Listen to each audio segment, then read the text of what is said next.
All right, guys, we're gonna do a review of a game called PlagueINC Evolved. It's a game that came out on mobile several years ago, but just saw it on Steam and it's on sale. The winter sale's out, so several games are on sale right now. This one is 60% off, so let's check it out and let's do some virus mutation genetic code stuff things. Let's go.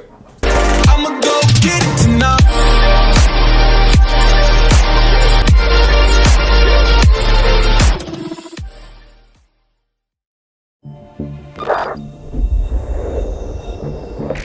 Commencing autopsy 3. Time 2104. 27-year-old female infected with unknown pathogen. Blood analysis indicates virus. We're getting into Plague here. Like I said before, I played this on mobile several years ago when it came out, but we're gonna check it out now on the PC. Got it from Steam winter sale, so let's load up. For those that don't know, this game is a strategy simulator type game where you get to design your own viruses and get to basically goals to eliminate all life on Earth in the game.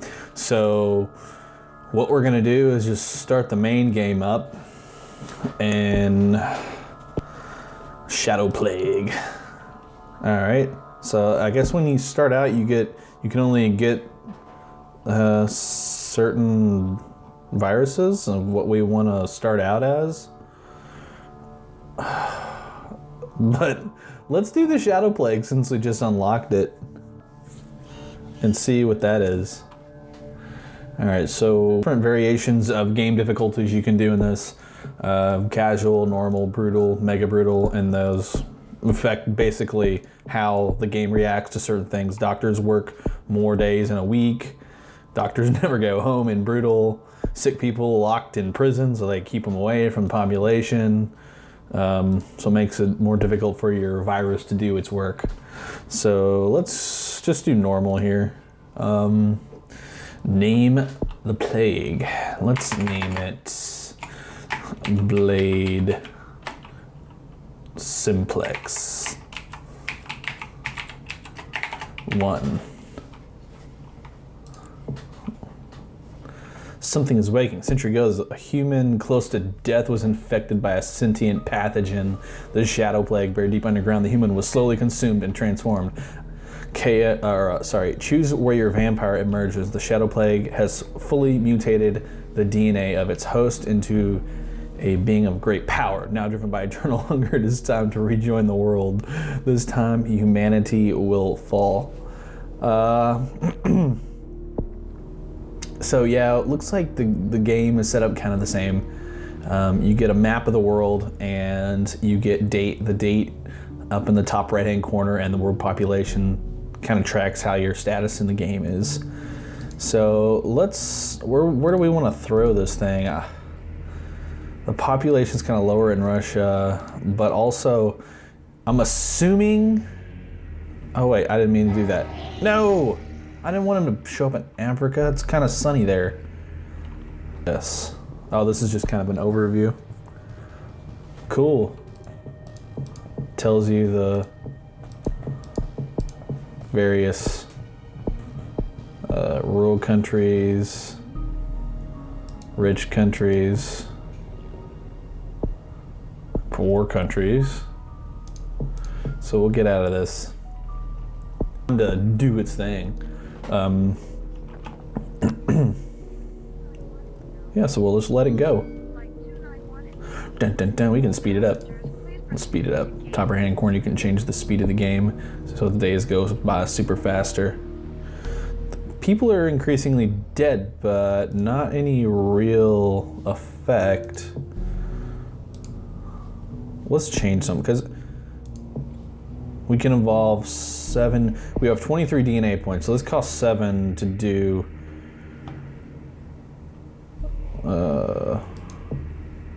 What was this one? Gains ability to enter a blood rage. They don't have really military facilities in West Africa. Vampire able to create a lair for its rest and heal. Also, sharing its DNA infected. Let's give the bat, let's give him wings, and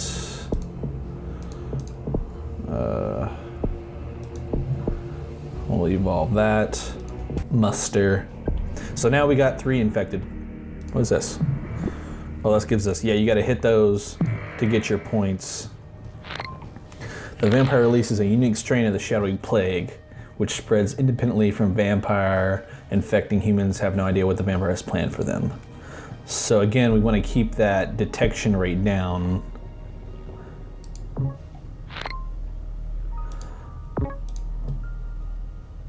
We'll go here. So we can spread him over to this one. That's cool. So now we got 10 these we can use.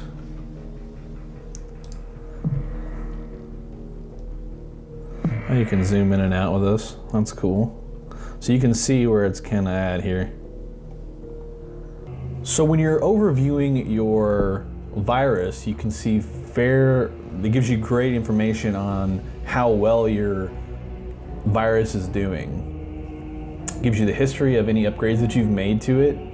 It shows the trend in infectivity, severity, and lethality. And it does show you the location, or sorry, it does show you the start date, the type it is, and how many daily infections, average infections, all that stuff here. Then if you go over to the top and change these tabs, you can change, in the top right, if you switch to the tabs, you can change, or you can evolve your virus by using DNA points. The evolution gives your virus advantage over the humans and greater ability to kill, infect, spread, those type of things. So we're gonna go ahead, and we can't really do anything here yet because we don't have enough. So let's go check the world stuff here. Yep. Things are still spreading. And I'm gonna move my bat over to Europe. So we've kind of infected some here.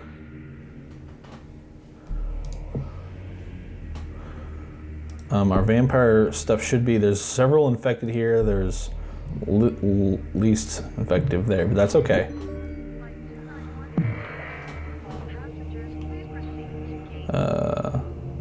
As you can see too, when you're playing the game, several news feeds will pop up and show you information that's going on in the world that can benefit you or be a detriment to your virus spreading. For instance, this one, pylons vital to high-tech society, a new energy report confirmed the need to construct additional pylons in order to ensure a sustainable electricity supply in the future. Obviously, this one is more of a nod to a certain game by Blizzard.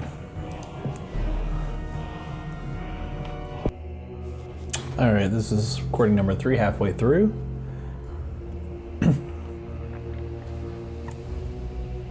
So as you can see as well, that I've used my bat ability on my vampire to move them from country to country to, and that's indicated by the black lines. They're kind of hard to see with the purple lines, but the black lines indicate that's where I've gone. And I've popped these little layers up, and it seems to have increased the effectiveness or the rate at which it spreads within those countries that have the layers. And a few of the things I also did in this one that I was increase the layer effectiveness. So like here, I'm gonna increase it in a wealthy country, the effectiveness of the specific plague. So I've got 8 left. I think, what else can I do for 8? These are all kind of expensive. Yeah. Is there anything in the vampire section I can look up? Not really. Yeah, so that's where we're at here. The infectivity is way up. And the good thing is you want to keep that lethality low when you're doing this too. That way It doesn't actually see people dying at this point, but eventually we're gonna take that up. All right. Claiming humanity is a risk of Templar industries have activated advanced military bases across the globe to fight the vampire threat. Advanced military bases? What? Templar eradicate all infected with blades. Claim they have no alternative. Templar have begun huge military operations to eradicate all people infected with blade simplex 1 in their home countries. So they've almost found a cure, 75% complete. So I'm in trouble here because I've not infected several of these countries here to the degree that Europe and South Africa are. And the problem, see, like, oh shit. Can we attack their facility? Oh, I'm gonna be beat.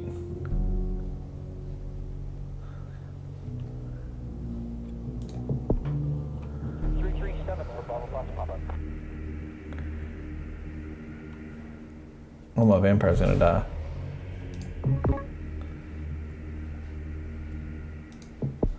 So we need to make this thing go here.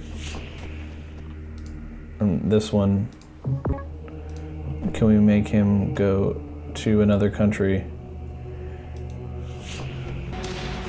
Oh, he's gonna die. I'll lose. No.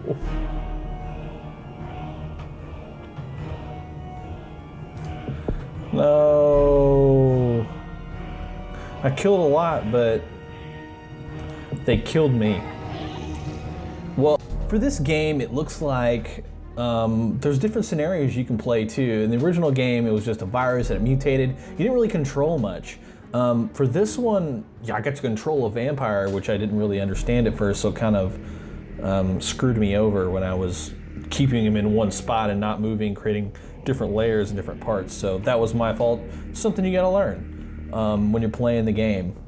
But it they created that cure real fast, and I couldn't get to the countries that I needed to with him to kind of spread the virus there. So I guess what I would say is when you're playing this game, you have to pay attention to the various icons that pop up on the screen. And in my case, the little research, I forget what they're called, little like beakers popped up, and I'm assuming those are the countries that will be creating the cure. So you want to infect those first when playing the game. You know, overall, it's a pretty fun game. Kind of a time sink, you know, but it forces you to change your strategy based on what's going on in the game. I didn't do a real good job of that because I was kind of confused on the research things and the military things. So, but definitely worth playing.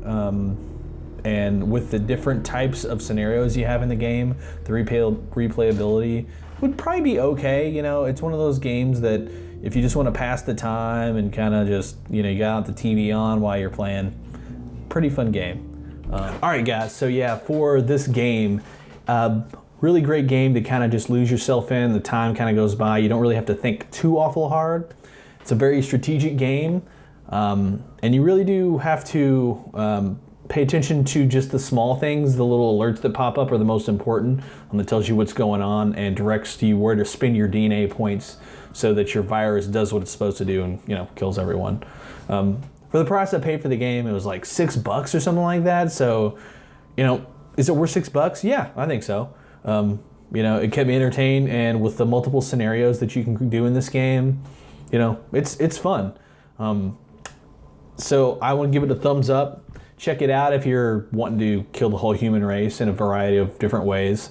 And that's up to you in the game, by the way. For the scenario I did where you're playing the vampire, that's kind of new to me. That wasn't in the original game.